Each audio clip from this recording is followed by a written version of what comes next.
In this video, I'm going to try and answer the question, what is my favorite pair of shoes? We're looking at two pairs of Horween Shell Cordovan pie crust split-toed derbies, fully handmade shoes. I'm going to go through each of these, share my thoughts, let you know what my favorite pair is. We're going to do a quick overview of each. Start with this pair of Acme. This is a made-to-order pair. This runs about $2,400 US. This is on the T89 soft chisel last in a Horween Color 4 Shell Cordovan. It has a half Norwegian construction, meaning the Norwegian construction stopped at the start of the waist.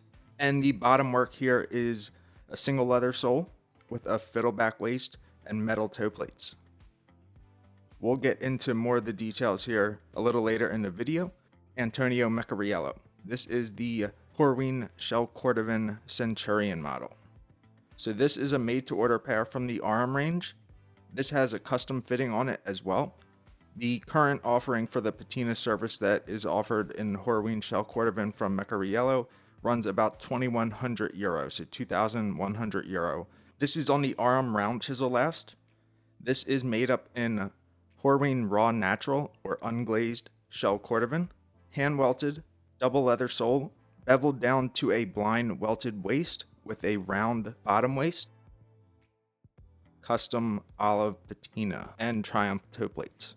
Now the point here is not to pin one maker against the other, rather just to run through each of the details, letting you, the viewer, kind of see what those details are like and making an informed decision yourself what is the right pair for you. I'll share my thoughts at the end, but I did do a spotlight video on Acme. I did one on Antonio, and then I also did specific videos about each one of these shoes. So as we go throughout, when that topic comes up, I'll link those in the description.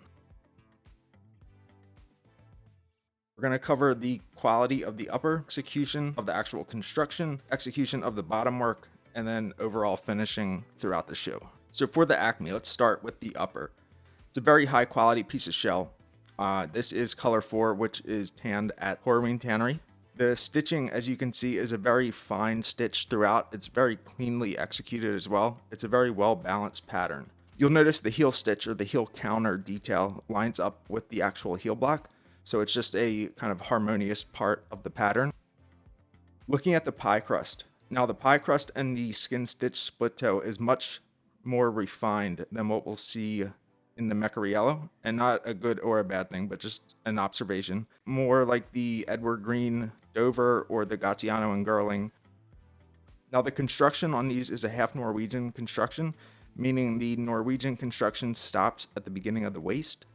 This is a blind pegged waist, which transitions into that notched heel transition there, and then a fully hand stacked leather heel. And it's a very clean transition. Now, just being a little nitpicky, but some of the transitions on the joints, like from the welt waist and then from the waist to the heel, could be a little bit cleaner, but I do want to call out that every single pair of Acme that I've gotten since this has progressively gotten cleaner, and cleaner, which is a very high testament to their work. It is a very supportive shoe with the fiddleback, with the overall shape of the last. It's not as structured throughout as the Meccariello will be, and I'll speak to that, but it fits and it wears very well. Only for the bottom work here. I'm not familiar with the actual tannery where this oak bark leather sole comes from, but with the fiddleback, it's a very distinct fiddleback, which is exactly what was ordered. It was executed very well, and this sole has a year's worth of wear on it, and it looks great, so couldn't be happier there, no complaints. Overall, very happy with that pair.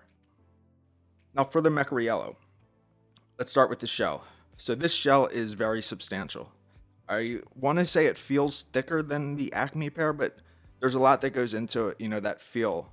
It could be the lining, it could be the fact that this is raw natural, so it doesn't have that high tension glazing done by Horween.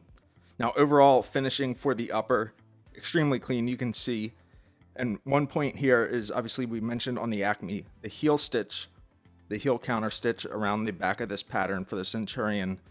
It's a classic detail that this extends further out than the heel block or than the heel stack.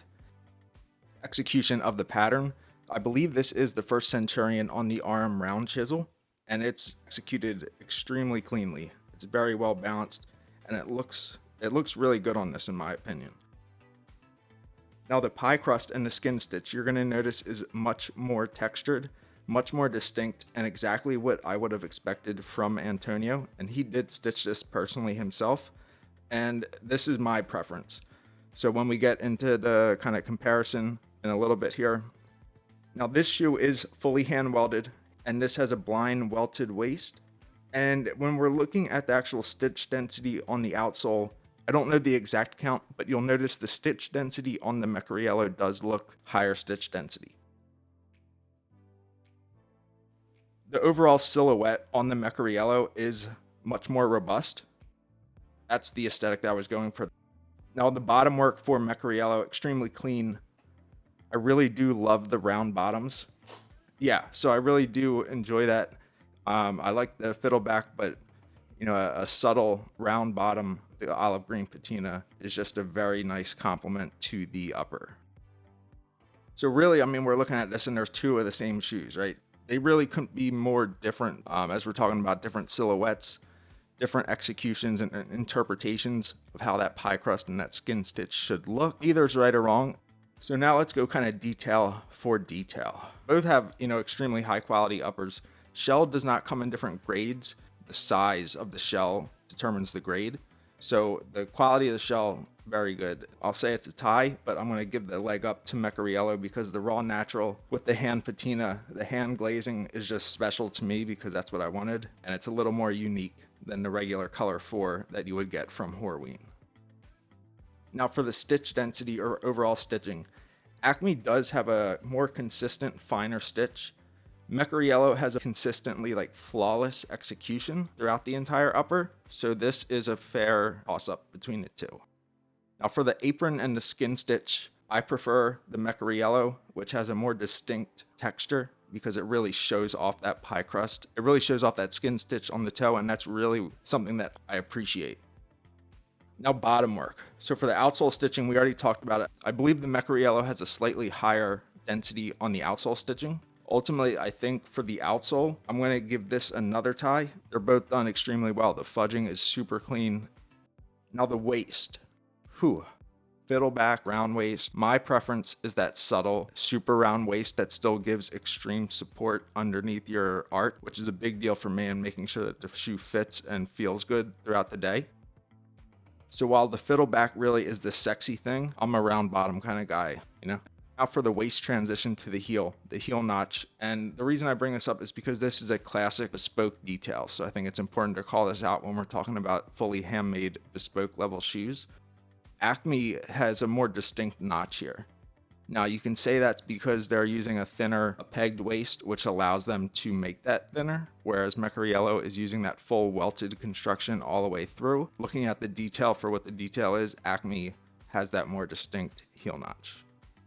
Now for the outsole finishing, I mean, it's really hard to go wrong here. Both have done it very well. So this is another toss-up. The execution on the outsole is very clean, finishing, and just still providing that support and that structure that's really important to me. It's a toss-up. What is my favorite pair? Let's answer that question I started at the beginning. I really do love them both. If you follow my account here and you follow my Instagram, you may or you may not know, because I'm a sucker for Meccariello and I'm a sucker for a lot of Acme. 5 of them in the last year and a 6th on the way. Cut to the chase, it's the Meccariello. It's not necessarily what is executed better. This has been a shoe that I've been working on with Antonio in talks for 2 years. The patina, the custom fitting last is super special to me. Raw natural and transformed into what it is today. All of the conversations that I've had with Antonio about this over the last 2 years, it just makes this a super special shoe to me. What would I tell you to get? I'd say both. Realistically, besides people that are crazy like myself, who would do that? But more emphasis on, do you like the aesthetic that Acme provides? Do you prefer the more traditional Italian school of shoemaking that Antonio exemplifies? It's really what you like. Figure out what it is that you want and find the right maker to execute on that. I'm sure some are going to be a sucker for that patina like I am. Prefer the classic Horween colors like the color 4. I'm sure some may be a sucker for the trending Norwegian construction. Just want to take a quick second to thank everybody for sticking around and watching today's video, as well as all the support and engagement on all the videos up until today. I also am really interested to hear what your favorite pair of shoes is and why. The last thing I'm going to ask of you today, comment, give me your thoughts on how the channel's going. What type of content you are really enjoying. Do you want to see some more tutorials, more general shoe discussions, unboxings, reviews, comparisons, you name it, I'll read it. I'm not going to promise to do it, but I will definitely read it. I'm just kidding. I'm enjoying this, so hopefully we'll continue this journey together. Thanks again.